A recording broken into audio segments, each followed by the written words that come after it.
जब मैं 20-1 दिन पहले नागपुर पहुंचा था, उन्होंने कहा कि कोली समाज के लोग अपनी समस्या आपके सामने अलहदा में रखना चाहते हैं, इसलिए 11 बजे से लेकर 2 बजे तक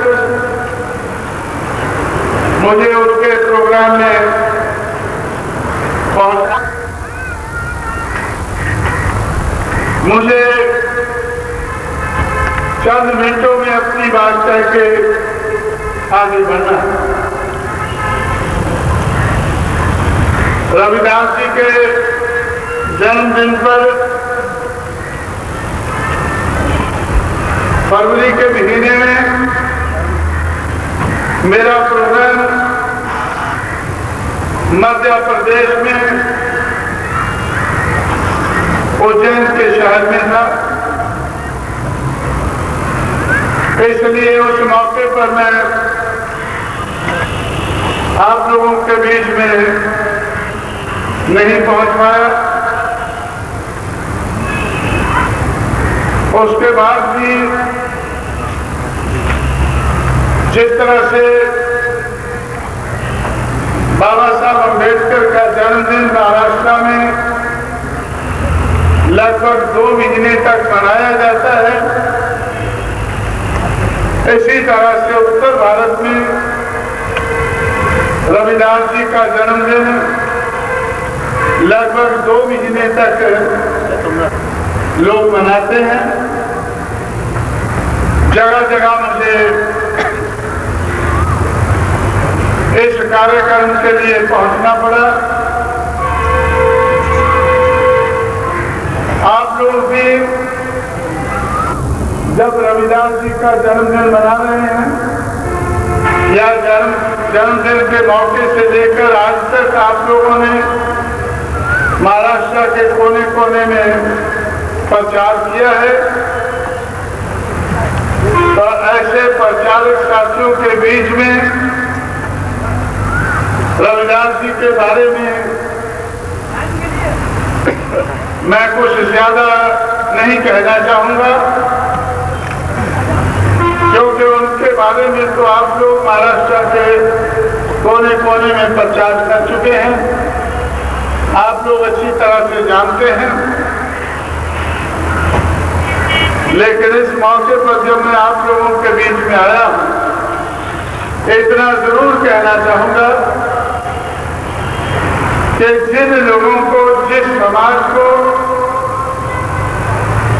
इस देश की ब्राह्मणवादी समाज व्यवस्था ने गिराया, अपमानित किया, उनको पछाड़ा, वो लोग मान सम्मान के साथ जी सके,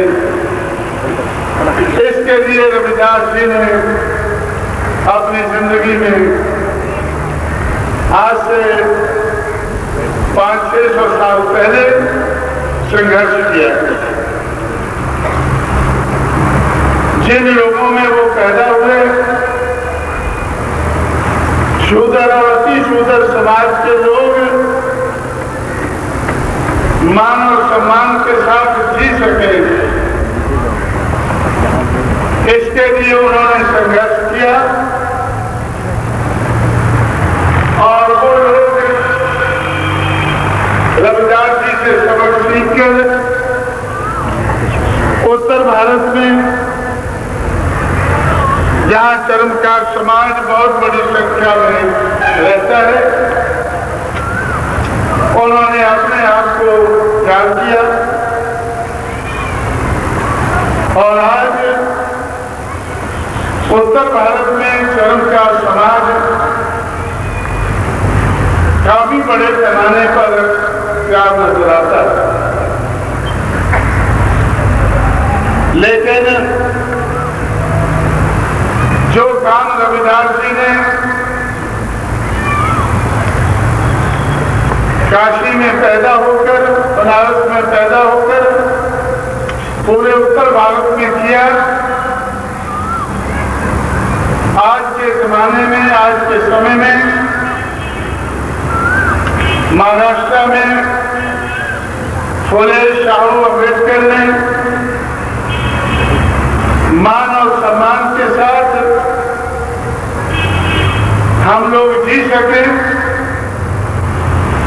उन्होंने उनके लिए उसके लिए संघर्ष किया।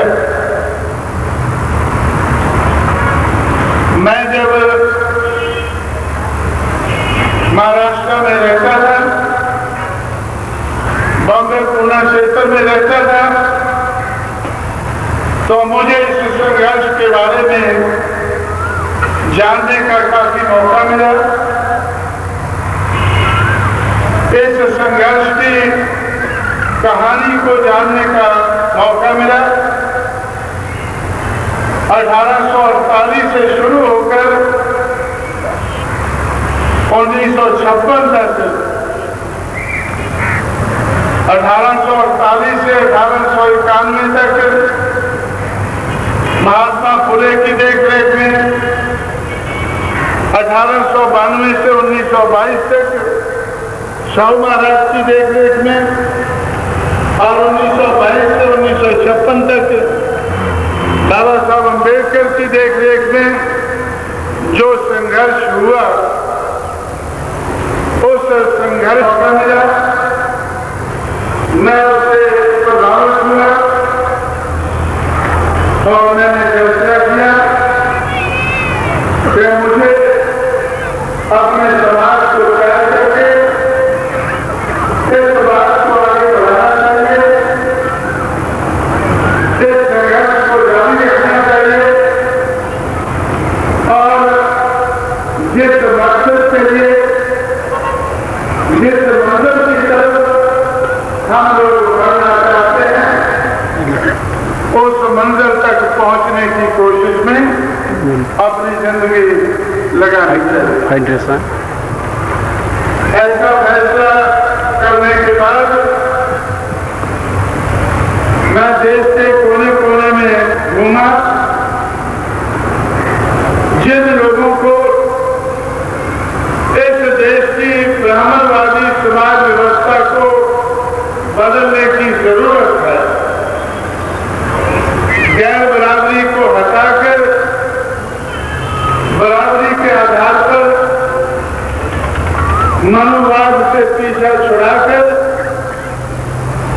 मानवतावाद के आधार पर समाज व्यवस्था को बनाने की जरूरत है। ऐसे जरूरतमंद लोगों के बीच में मैं पिछले 27-28 साल से घूम रहा हूं, उनको तैयार कर रहा हूं। इस देश की ब्राह्मणवादी समाज व्यवस्था के आधार पर जिस शूद्र समाज को जाति के आधार पर तोड़ा गया है, जिन 90 करोड़ लोगों के 6000 टुकड़े किए गए हैं, उन टुकड़ों को जोड़ने के लिए अगर वो टुकड़े अलग अलग रहते हैं तो अपने आप में अल्पजन बने रहते हैं, और अगर वो जुड़ जाते हैं तो बहुजन बन जाते हैं। उनकी संख्या ज्यादा बन जाती है। इस देश का कारोबार वोट के आधार पर चलता है, उनका वोट भी ज्यादा बन जाता है। इस देश में जिन लोगों को जाति के आधार पर तोड़ा गया, गिराया गया, अपमानित किया गया, पछाड़ा गया, ऐसे लोग अगर जुड़ जाएं तो इस देश के 85% वोट ऐसे लोगों के बन जाते हैं। वोट के आधार पर इस देश का चलता है। इसलिए ये लोग अपने वोट का सही इस्तेमाल करके इस देश के हुक्मरान बन सकते हैं। इस देश के धन को, इस देश की धरती को अपने हिसाब से इस्तेमाल कर सकते हैं। 2 साल पहले हमारी पार्टी को 4.5 महीने सरकार चलाने का मौका मिला। उस वक्त जैसे इधर मैं अन्याय अत्याचार की कहानी सुन रहा हूं जगह जगह, हमारे लोगों पर काफी अन्याय अत्याचार होता था। सरकार को हाथ में लेकर पहले 2 महीने में एंटी गुंडा एक्ट का इस्तेमाल करके, एंटी गैंगस्टर एक्ट का इस्तेमाल करके हमारी सरकार ने 1,45,000 गुंडों को गिरफ्तार किया। जब सरकार की बागडोर हमारे हाथ में आई तो पहले 2 महीने में 1,45,000 गुंडों को जेल में बंद करके, और गुंडों के जो सरगना थे, मुखिया थे, वो इतने भयभीत हुए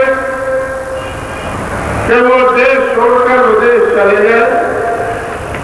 उत्तर प्रदेश से लगा हुआ नेपाल का प्रदेश है, देश है, नेपाल भाग गए। और जब तक हमारी सरकार रही तब तक वो उत्तर प्रदेश में वापस नहीं आए।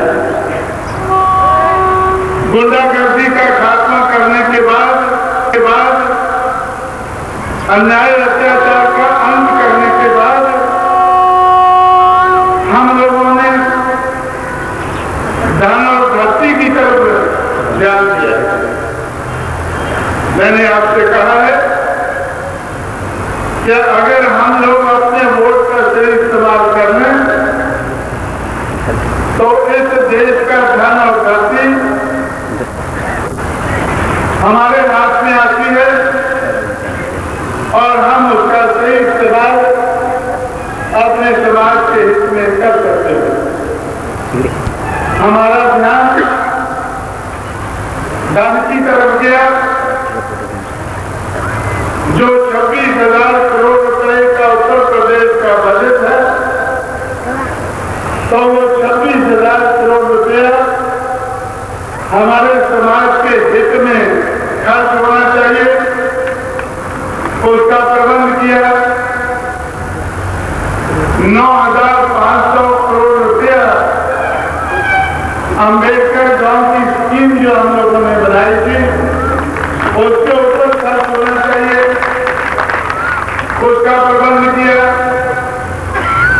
1972 से लेकर 1994 तक 22 साल के लंबे समय में बहुत सी सरकारें उत्तर प्रदेश में बदली। लंबे अरसे तक कांग्रेस की सरकार रही, फिर जनता पार्टी की सरकार रही, फिर जनता दल की सरकार आई, बाद में भारतीय जनता पार्टी की सरकार आई। जो भी सरकार आई उस सरकार ने हमारे लोगों के साथ वादे बहुत किए, लेकिन पूरा कोई नहीं किया। धन के साथ साथ धरती का बंटवारा होगा, उसके लिए उन्होंने लाखों एकड़ जमीन हमारे समाज को कागज के ऊपर अलॉट कर दी, पट्टे दे दिए। 1972 से 1994 तक हर सरकार ने जो इंसान खेतों में खेती करके अनाज पैदा करता है जिसके पास खेत नहीं है, कागज के ऊपर उनको खेत दे दिए, लेकिन जमीन हमें नजर नहीं आई उनके पास। तो हमारी सरकार ने उसकी तरफ ध्यान दिया। उत्तर प्रदेश के उस वक्त 67 जिले थे, आज 70 जिले हैं। आज उत्तर प्रदेश में 70 जिले हैं, उस वक्त 67 जिले थे। 67 दूसरे लोगों ने बनाए थे और 3 अभी हम लोगों ने बनाए। एक जिला जो अयोध्या से लगा हुआ है, तो उस जिले को हम लोगों ने अम्बेडकर नगर का जिला बनाया। और जहां पंजाब के लोग काफी रहते हैं, तराई के एरिए में, हिमालय के जड़ में, उसको शहीद उधम सिंह नगर बनाया, जिन्होंने जनरल डायर को इंग्लैंड में जाकर मारा था, उसके नाम पर। और जो पिछड़ी जाति से संबंध रखते हैं, तो उनके नाम पर जिला बनाया। और अब जब हमें दोबारा सरकार बनाने का मौका मिला है, मुरादाबाद जिले में से एक जिला हम लोगों ने खासकर बनाया है, जिसका नाम महात्मा फुले नगर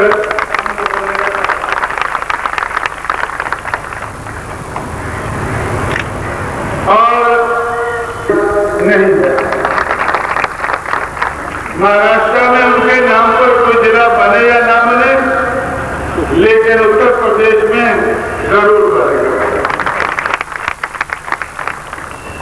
जिन महापुरुषों से हम लोग प्रेरणा लेकर, सबक सीखकर आगे बढ़ते हैं, उन लोगों की यादगारें बनाना हम जरूरी समझते हैं। इसीलिए जब हमारी सरकार बनी, तो हम लोगों ने परिवर्तन चौक बनाया। और अब जब दोबारा बनी है, तो बड़ा भारी मेमोरियल हम उन लोगों की याद में बना रहे हैं, जिन्होंने आज तक इस देश की समाज व्यवस्था को परिवर्तित करने के लिए काम किया। चाहे वो गुरु रविदास हैं, चाहे कबीर हैं, संत महात्मा हैं, या आज के जमाने के महापुरुष हैं, उन सबकी याद को ताजा रखने के लिए, उनसे प्रेरणा लेने के लिए हम लोगों ने उत्तर प्रदेश की राजधानी लखनऊ में बड़े पैमाने पर परिवर्तन चौक बनाकर उनके मेमोरियल का बड़े पैमाने पर प्रबंध किया है। हम लोगों ने 21 तारीख को हमारी सरकार बनी और 22 तारीख से हमने वो कार्य शुरू कर दिया। मैं धन और धरती की बात कर रहा था कि हमारा ध्यान धरती की तरफ गया, तो हम लोगों ने, हमें इस बात का ज्ञान है कि इस देश में बहुत सी नाइंसाफी होती है। एक बहुत बड़ी नाइंसाफी है कि जो लोग इस देश में खेतों में खेती करके अनाज पैदा करते हैं, उनके पास खेत नहीं है। उनके पास खेत नहीं है, और जो मौज मस्ती करते हैं, उनके पास खेत है। और बहुत से लोग, तो हमें इस बात का ज्ञान है कि उनके पास हजारों एकड़ जमीन है, लेकिन वो हल चलाना, वो अपने धर्म के हिसाब से वो अपने लिए माना समझते हैं। हजारों एकड़ जमीन रखना उनके लिए सही है, लेकिन खेत में हल चलाकर अनाज पैदा करना उनके लिए मना है ब्राह्मणवाद के आधार पर। इसलिए साथियों, हम लोगों ने बहुजन समाज बनाते वक्त कई नारे बनाए थे। एक नारा ये भी बनाया था कि जो जमीन सरकारी है वो जमीन हमारी है, क्योंकि हमें इस बात का ज्ञान है कि इस देश में लगभग 45-46 करोड़ हेक्टेयर में खेती होती है और इससे ज्यादा जमीन जिसमें खेती हो सकती है वो खाली पड़ी है, वो सरकार के पास है। इसलिए हम लोगों ने फैसला किया कि हम सरकारें बनाकर बहुजन समाज अपने वोट का सही इस्तेमाल करके अपनी सरकारें बनाएंगे और अपनी सरकारों के माध्यम से सरकारी जमीन के अपने लोगों को मालिक बनाएंगे। इसलिए हम लोगों ने पहले 2 महीने गुजारगर्दी को शुरू करने के बाद दूसरे 2 महीने में 45 जिलाधिकारी और 45 एसएसपी शेड्यूल कास्ट कम्युनिटी के डेप्यूट करके जो जमीन के पट्टे दूसरी सरकारों ने दिए थे उसका कब्जा दिलाने का काम हम लोगों ने शुरू किया। जमीन का कब्जा दिलाने का काम हम लोगों ने शुरू किया। 2 महीने तक हमारी सरकार चली तो 2 महीने में हम लोगों ने 2 लाख एकड़ जमीन का कब्जा दिलाया। कागज के टुकड़े लोगों से लिए और जमीन उनको 2 महीने में 2 लाख एकड़ से ज्यादा दी। इसी तरह से जो 14 पॉइंट का अंबेडकर ग्राम का योजना उत्तर प्रदेश में बना है, उस योजना की तरफ भी हमने काफी ध्यान दिया। शायद आप लोगों को महाराष्ट्र में इस योजना की प्लान की जानकारी नहीं होगी। उत्तर प्रदेश में जिस गांव में शेड्यूल कास्ट की आबादी 50% से ज्यादा है, उस गांव को आइडेंटिफाई करके अंबेडकर विलेज स्कीम से कवर किया जाता है। वो गांव जो सबसे घटिया बना है उसको सबसे बढ़िया बनाने का प्रयास किया जाता है। तो उस स्कीम की तरफ भी हमारा ध्यान गया। तो काफी काम तो पिछले मौके पर हमने किया। जो बाकी बचा है, हमारी सरकार ने फैसला किया है कि आने वाले 5 महीने में जो 12,000 गांव अंबेडकर गांव हमने अनाउंस किए हैं, वो सारे गांव हम 5 महीने में 14 पॉइंट की स्कीम से हम उसको कवर करेंगे। हर गांव बड़ी सड़क के साथ लिंक रोड से जोड़ा जाएगा। हर गांव में पानी और बिजली का मुफ्त प्रबंध होगा। 250 की आबादी के लिए एक पंप लगेगा। जिस गांव में 2000 लोग रहते हैं उसमें 8 पंप लगेंगे पानी के लिए। बिजली फ्री होगी,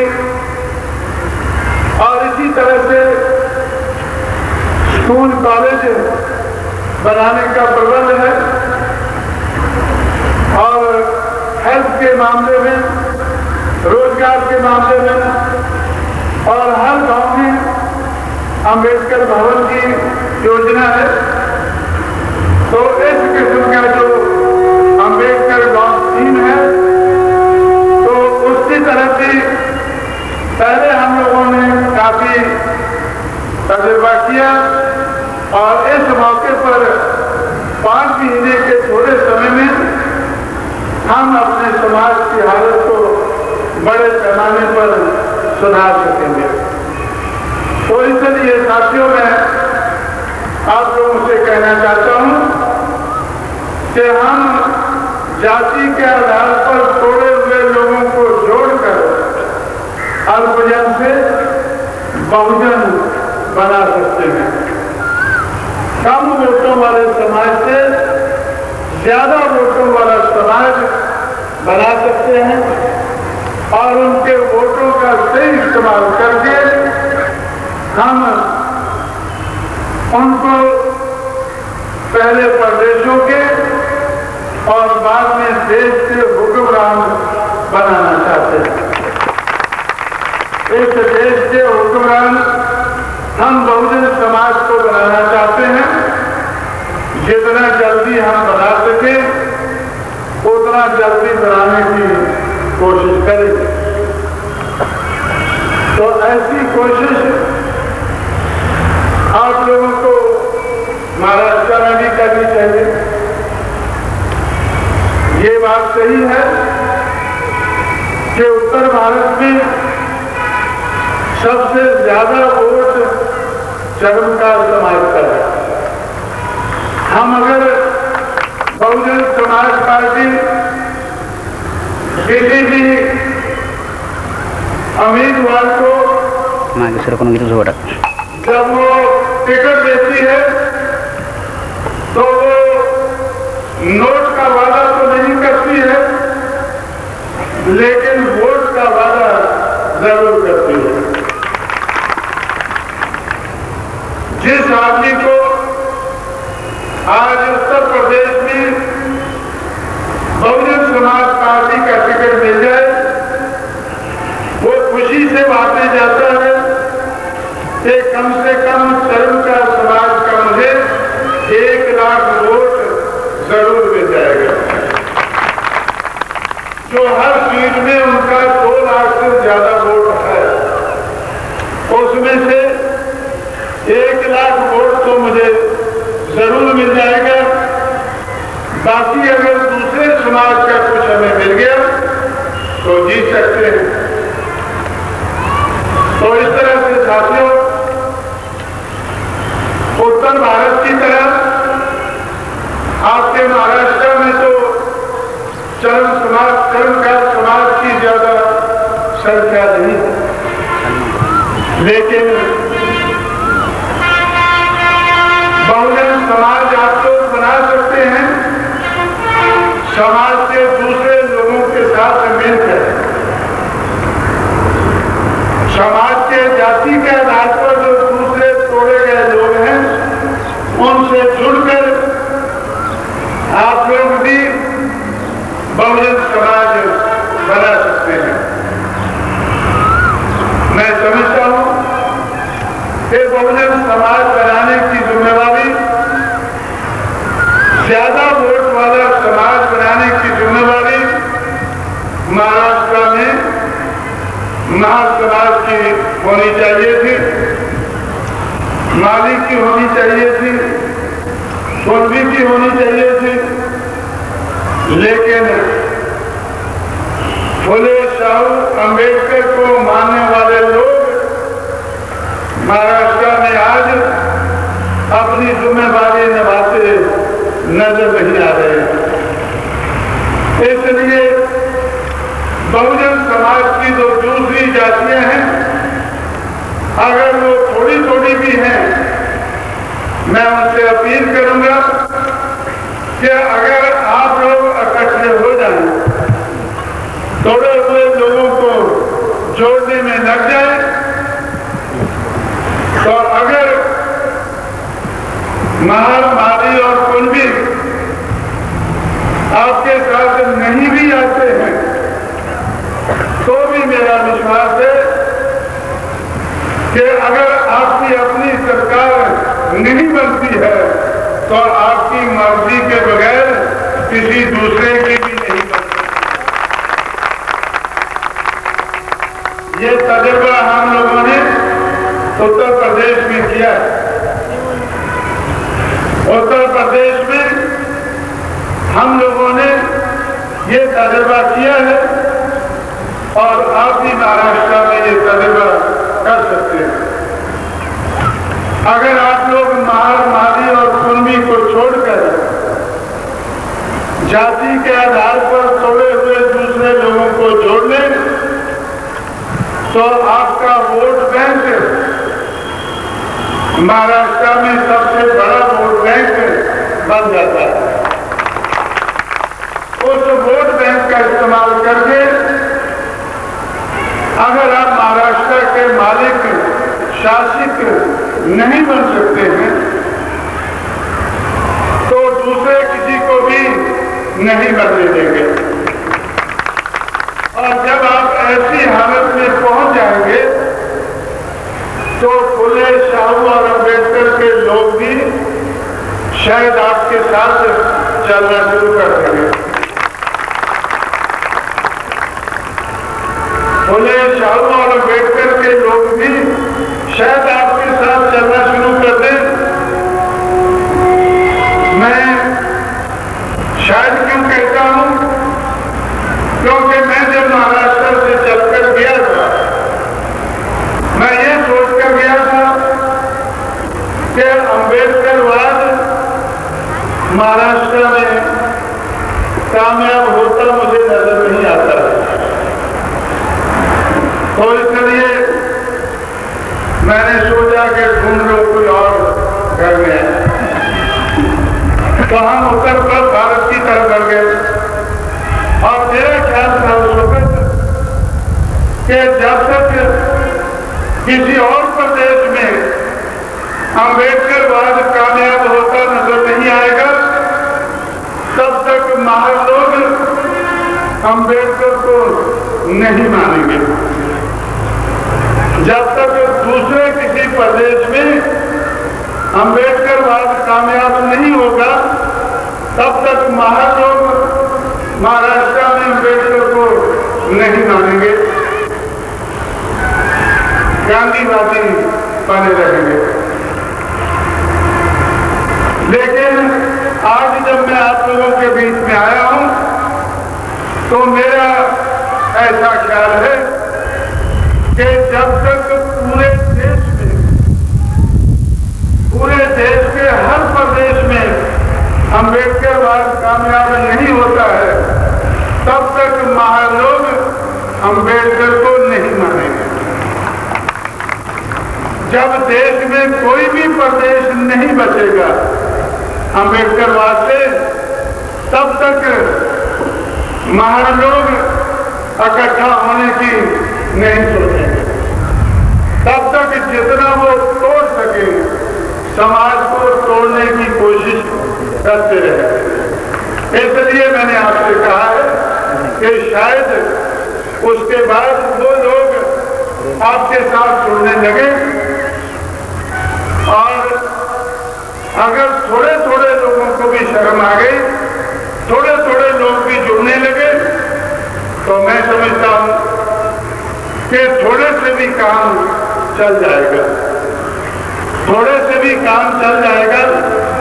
आप लोग बहुजन समाज को महाराष्ट्र का हुक्मरान समाज बना पाएंगे, फुले शाहू अम्बेडकर का सपना साकार कर पाएंगे।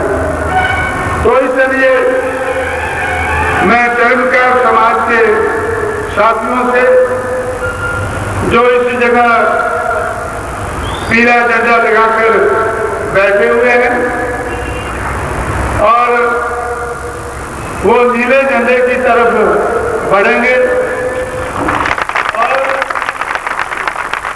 जो जिस हाथी को बाबा साहब अम्बेडकर के हाथी को महार लोगों ने महाराष्ट्र में खत्म किया, भगाया। हम लोगों ने, बहुजन समाज पार्टी के लोगों ने हिमालय के जड़ में जंगलों में घूमते हाथी को पकड़ा। आज वो हाथी देशव्यापी हाथी बन चुका है। आज Bahujan Samaj party national party है। 4 सूबों में मान्यता प्राप्त करने के बाद Bahujan Samaj party national party, जिसका झंडा नीला है और निशान हाथी है। हमारे लोग नारा लगाते हैं कि बहुजन की क्या पहचान, नीला झंडा हाथी निशान, नीला झंडा हाथी निशान, ये बहुजन की पहचान है। तो इस तरह से साथियों, तो आप लोगों से मैं जो इधर इकट्ठे हुए हैं, मुझे मालूम है कि आप लोगों की संख्या कम है, लेकिन अगर इरादा नेक है, मुझे इस बात की भी जानकारी है कि जब तक बाबा साहब अम्बेडकर जिंदा रहे तब तक समाज और मांग ये बाबा साहब को उतना नहीं मानते थे जितना मानना चाहिए था। बाबा साहब अम्बेडकर को उतना सहयोग नहीं देते थे जितना देना चाहिए था। देर सही, लेकिन ये नेक काम आप लोगों को शुरू कर देना चाहिए। ये नेक काम आपको, इधर तो कर्मचारी समाज के लोग बैठे हुए हैं, लेकिन मान समाज से हमारे भाइयों से भी मैं अपील करूंगा कि अगर हमें ये काम शुरू करना है तो चरमकार और मान समाज के लोग अगर शुरू कर दें तो धर्म समाज के लोग जो अपनी सेना ला रहे हैं तो अपनी सेना लेकर आपके साथ चलेंगे और जो सेनापति है वो मुझसे बार बार कह चुके हैं कि धर्म समाज जरूर चलेगा। इसी तरह से दूसरे जो समाज के छोटे छोटे अंग हैं, जब वो मिल जाएंगे तो मिलकर बहुत बड़ा अंग बन जाएगा।